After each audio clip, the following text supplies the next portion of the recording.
Bismillahirrahmanirrahim. Assalamualaikum warahmatullahi wabarakatuh. Selamat siang kawan-kawan Shopee dan juga pelanggan-pelanggan Prabu Farm yang kita banggakan dimanapun Anda berada.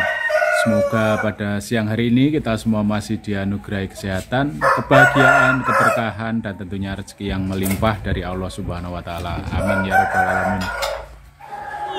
Pada kesempatan kali ini saya akan bikin konten menanggapi permintaan dari subscriber bahwasanya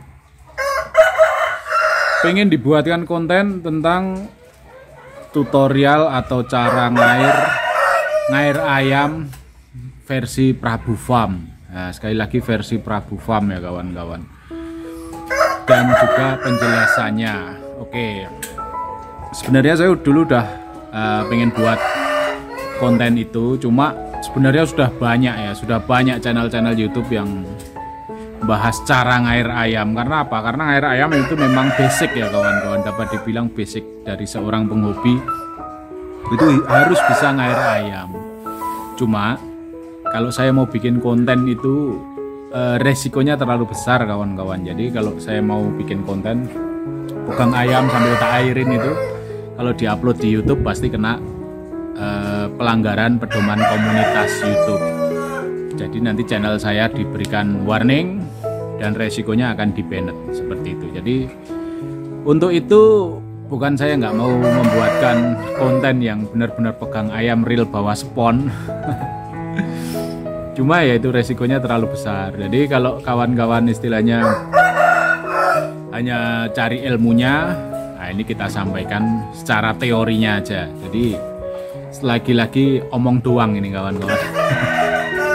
Jadi kita ngomong aja, cari teorinya ngair ayam seperti apa. Karena itu tadi, kalau sambil praktek saya nggak berani karena resiko konten atau channel saya ya nanti di warning lagi sama YouTube. Seperti itu. Sayang kita bangun channel sudah terlalu lama, terlalu berat. Kalau hanya satu konten menyebabkan rusak channel kan sayang banget. Oke, kita bahas ya kawan-kawan, ngair ayam. Ngair ayam itu pada dasarnya tujuannya apa sih? Ya, kita secara lugas kita bahas tujuannya dulu. Setiap tindakan, setiap perbuatan, setiap perkataan itu kan pasti ada tujuannya. Jadi fokus pada tujuannya dulu. Jadi ketika tahu tujuannya, nanti pelaksanaannya tinggal menyesuaikan untuk mencapai tujuan yang dimaksud. Seperti itu kurang lebihnya ya. Jadi ngair ayam itu dimulai ketika ayam mau starting atau mau permulaan pertandingan atau permulaan laga. Itu di air, tujuannya tidak lain dan tidak bukan adalah mendinginkan bagian tubuh ayam. Jadi kulit ayam itu biar dingin. Jadi bukan untuk membasahi ya kawan-kawan. Sekali lagi sebagai acuan pertama itu tujuannya mendinginkan, bukan membasahi. Jadi beda sama membasahi sama mendinginkan. Kalau cuma membasahi oke lah, gerjak-gerjuk dikocor aja pakai air pasti basah. Cuma kalau nggak dingin percuma. Kenapa ayam mau main harus didinginkan? Ya namanya ayam itu main paling tidak satu air itu 15 menit tanpa jeda, tanpa istirahat. Itu metabolisme tubuhnya kan bekerja secara maksimal, jantungnya maksimal. Jadi menghasilkan panas tubuh yang cukup signifikan dibandingkan dengan ayam dalam pergerakan biasa di umbar atau bagaimana. Itu beda, ketika di arena pasti akan lebih panas badannya itu. Sementara ayam itu tidak punya kelenjar keringat di kulitnya. Jadi tidak, kalau manusia kan bekerja berat itu pasti keluar keringat. Keringat itu tujuannya untuk mendinginkan ya kawan-kawan. Kuasa dari Allah Subhanahu wa Ta'ala ketika kita bekerja berat pasti berkeringat, itu untuk mendinginkan tubuh kita. Bukan kok tidak ada manfaatnya. Semua yang diciptakan sama Allah itu pasti ada manfaatnya. Cuma kadang manusianya yang belum paham seperti itu. Jadi ketika ayam bekerja maksimal tidak punya kelenjar keringat, terus bagaimana orientasinya? Akhirnya dia berusaha mengeluarkan panas itu dari mulutnya, dari paruhnya.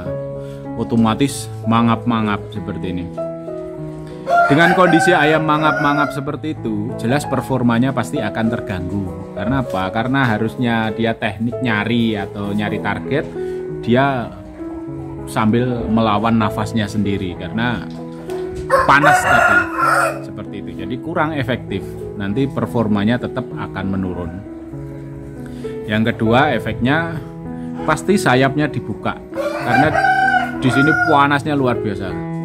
Kalau misalnya istirahat tarung, kawan-kawan pegang, kayak ayam habis tarung, ketiaknya pasti panasnya luar biasa. Nah, itu maka dari itu sayap pasti mekar. Kalau nggak mekar ya ke bawah. Itu karena memang di situ area yang paling panas. Oke, dari perincian ini saya belajar pelan-pelan menyampaikan agar bisa lebih mudah dipahami ya kawan-kawan. Jadi kenapa? Ketika orang ngair harus ketiaknya, nah itu karena panasnya di situ kawan-kawan. Jadi ketika ngair itu yang utama adalah pengaruh di pernafasan itu ketiaknya. Yang kedua bagian bokongnya atau pantatnya itu di dekat anusnya itu. Jadi di situ basahi. Dibasahi dengan tujuan dingin, bukan karena tujuan basah. Jadi sebenarnya porsi air itu tergantung teknik juga cara mengairnya. Mau pakai air dikit kalau bisa, cara mengairnya juga bisa. Tapi kalau lebih efektif, lebih cepat, memang airnya harus mengalir, harus ganti. Jadi pakai air banyak itu lebih efektif. Jangan terlalu istilahnya berkiblat pada Thailand. Bukan berarti orang Thailand ngairnya seperti ini mas, pakai 1 baskom cukup. Di Indonesia pakai 1 baskom jepat ayammu. Apalagi di Kalimantan, tarungnya di sana wis pasti nggak kuat. Karena beda, Thailand itu jauh dari Katulistiwa. Kita di daerah Katulistiwa, daerah panas. Kita mau main 1 baskom, ipik gitu. Suwen, dinginnya kelamaan. Nggak bisa kawan-kawan. Jadi jangan terlalu berkiblat ke Thailand. Tidak semua di sana harus pas diterapkan, di sini itu nggak seperti itu kawan-kawan.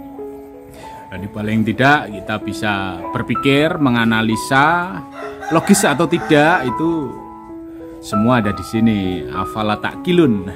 Jadi mari kita berpikirlah seperti itu. Jadi beda di sana sama di sini itu tingkat panasnya beda, Thailand sama Indonesia. Apalagi yang Kalimantan daerah Katulistiwa. Jadi kalau kalian bawa ayam ke arena terus cuma bawa 1 cepuk baskom aja buat ngairi pik gitu. Lawannya udah masuk geber, kita belum selesai, belum dingin seperti itu kawan-kawan. Jadi lebih baik air yang mengalir. Dengan begitu suhu air itu stabil, jadi tidak panas. Jadi kena, kalau cuma segitu disepon, dilapkan di pantatnya, nanti turun ke baskom dipakai lagi seperti itu. Pertama tidak steril, kedua suhunya pasti akan naik, suhu airnya itu. Jadi kelamaan nanti membuat dingin ayamnya. Air banyak nggak masalah, daerah kita gampang air kok. Kecuali kalau tarungnya di daerah-daerah tandus yang sulit air ya itu mau bagaimana lagi. Tapi kalau daerah kita airnya banyak ya nggak usah pelit-pelit, nggak usah harus seperti Thailand, nggak bawa baskom kecil gitu, ayammu malah mecak nanti. Itu jelas pantat, ketiak, pangkal paha itu kalau bisa ya jangan terlalu basah, tapi bisa dingin. Jadi untuk awalan ini sebenarnya serba sulit ini kawan-kawan. Kalau tidak dipraktekkan agak sulit sebenarnya. Cuma saya mau praktek, resikonya di konten saya nanti di channel saya yang beresiko. Karena apa? Ayam itu kalau ngair pertama itu sampai agak gigil itu ya, kakinya agak gigil.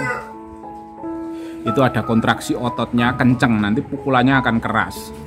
Cuma nanti di airan kedua jangan seperti itu ya kawan-kawan, jangan terlalu gigil. Karena apa? Gigil itu terlalu dingin juga nggak bagus. Gigilnya ideal aja lah, istilahnya sedang. Nah itu ya, sedang itu repot, saya mau menggambarkan seperti apa. Ada yang istilahnya mencari solusi, mas gimana kalau pakai air es? Waduh, jadi gimana ya? Kalau air es memang dinginnya kita nggak terbantahkan ya, lebih dingin jelas air es. Tapi ketika ayam diseka atau pakai air yang es terlalu seperti itu, gigilnya itu berlebihan, jadi dinginnya udah berlebihan, itu juga tidak bagus. Jadi kurang dingin juga nggak bagus, nanti nafasnya mecat, pukulannya kurang. Tapi kedinginan terlalu dingin juga nggak bagus. Apa? Nanti kram.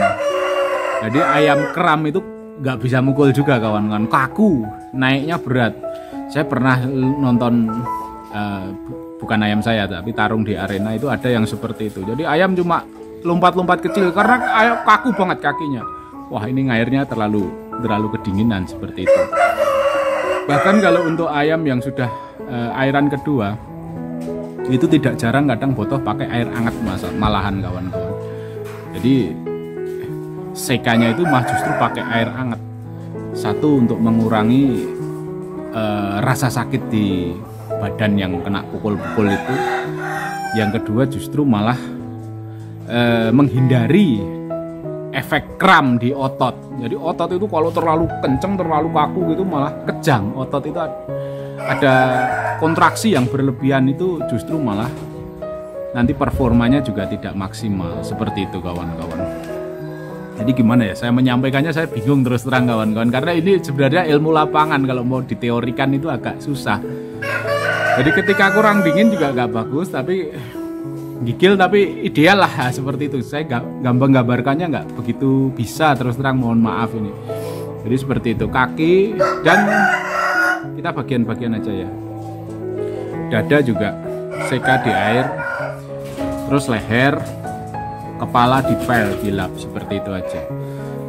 Terus jangan lupa juga kalau untuk ngair, walaupun harus perlu basah untuk mendinginkan, tapi bagian sayap jangan terlalu basah ya kawan-kawan. Punggung juga jangan terlalu basah, karena kalau basah, kalau punggung saya biasanya kita sibin aja. Jadi kita spon atau kainnya dimasukkan ke air, diperes dulu, jadi baru disibinkan, jangan digerujukkan.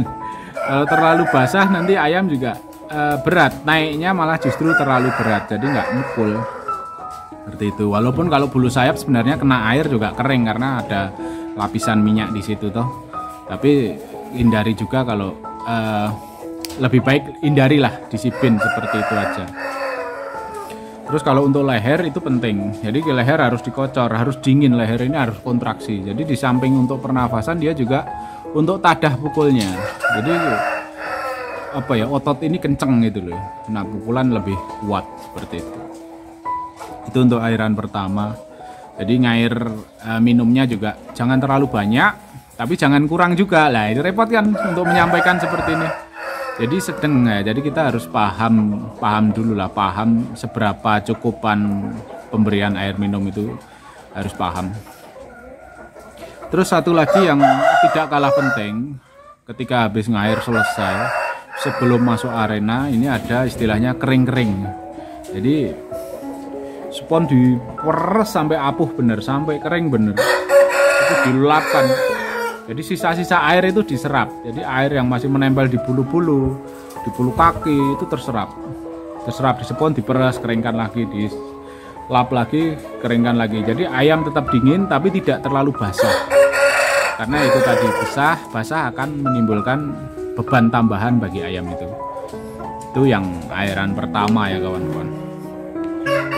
Kalau airan kedua, kita lihat ayamnya juga. Kemarin saya sampaikan di konten-konten sebelumnya, bahwasanya ayam unggul sama ayam asor beda ya airnya kawan-kawan. Ayam asor itu dilihat juga kondisinya. Biasanya ayam asor itu kewalahan juga nafasnya. Kewalahan nafasnya itu diutamakan di bagian pantatnya kawan-kawan. Pantatnya buasai sampai dingin, sampai paruhnya mingkem di situ. Baru ketiaknya jangan terlalu banyak. Airan kedua beda dengan airan pertama. Ya istilahnya kapasitasnya sekitar 50% lah. Jangan terlalu basah, nanti nggak naik. Karena apa? Kondisi fisik ayam sudah mulai lelah, tenaganya sudah mulai berkurang kawan-kawan. Jadi kering aja. Yang penting ketiaknya mingkup lagi atau rapat lagi, itu berarti udah dingin, seperti itu. Terus kalau di muka jangan digosokkan kawan-kawan, ditempelkan aja. Jadi spon dikeringkan, apuh, tempelkan begini. Karena apa? Itu luka itu sakit ya kawan-kawan. Kita luka digosok seperti itu sakit ya. Minta ampun itu sakitnya. Jadi ditempel-tempelkan seperti ini. Kalau ada pakai air hangat, itu lebih bagus. Jadi tidak jarang ada botoh yang bawa teko tremos kecil itu memang penting kawan-kawan. Ke undangan rata-rata bawa seperti itu. Tapi kadang kalau panitia yang paham ada juga istilahnya di situ pasti ada kompor. Di dekat air ada kompor, ada teko, itu gunanya untuk menyiapkan air hangat ketika ngair. Kalau undangan yang besar-besar, arena yang besar pasti ada seperti itu, kompor sama teko buat ngerebus air, buat nyibin. Itu anget, pakai air hangat, tapi jangan panas. Kalau panas yang lupas tuh, itu pakai air hangat itu. Terus kalau ya itu tadi yang jelas pantat, kalau untuk ketiak jangan terlalu basah, itu kering-keringnya juga seperti itu. Terus kalau untuk yang ayam unggul lebih hati-hati lagi kawan-kawan. Ayam unggul itu biasanya nafasnya lebih bagus daripada yang asor karena dia mukuli toh. Itu ya seperti biasa, pantat juga tetap, tapi nggak usah basah-basah. Terus lainnya disipin aja. Yang penting mulutnya mingkem, lembabnya tetap terjaga. Paruh kasih minum udah. Jangan terlalu lama masuk ke arena. Karena apa? Karena ketika ayam unggul itu tetap prosentase baliknya itu dikit, kecuali salah ngair. Air terlalu basah, naiknya berat, pukulannya nggak maksimal, bisa balik gorengan nanti. Yang asor naik gantian nyerang terus, seperti itu. Jadi lebih baik kering-kering, dia tetap performanya di atas angin lah istilahnya, tetap nyerang terus. Karena ayam asor itu pertama jelas kerusakannya sudah lebih parah. Dua, mentalnya udah mulai agak kena seperti itu. Jadi kalau di frekuensi serangan dari yang unggul ini berkurang, ini bisa istilahnya mulai membangun kekuatan lagi lah seperti itu. Jadi tapi kalau ini nyerang terus, ini semakin ngedrop. Jadi jangan sampai terlalu basah, biar tetap performanya bagus. Cuma tidak sedikit juga yang pakai doping. Nah itu ayam asor pakai doping bisa pulih lagi, seger. Karena doping ya itu tadi tujuannya satu, untuk menambah tenaga yang langsung bisa dipakai. Itu doping biasanya untuk mengaktifkan itu kandungannya pakai ATP. Terus ada painkiller, jadi pembunuh rasa sakit, untuk mengurangi rasa sakit. Jadi ketika ayam sudah didoping, hilang rasa sakitnya, jadi agak kebal gitu. Jadi dia bisa pulih, seger lagi seperti itu. Itu gunanya doping di situ. Jangan diberikan di airan pertama. Jadi doping gunanya untuk ngejar ketika ayam kita asor. Itu analisa saya seperti itu. Yang bisa saya simpulkan dengan pengalaman-pengalaman yang sudah doping seperti itu. Kalau ayam unggul nggak perlu didoping ya, tetap dia performanya bagus. Itu. Terus untuk ayam jalu kita sampaikan juga, ini penting ini kawan-kawan. Ketika kita main jalu, mau menang mau kalah itu tetap pasti ada lubang kena ya. Namanya di arena itu pasti ayam sama-sama ayam bagus dipertemukan.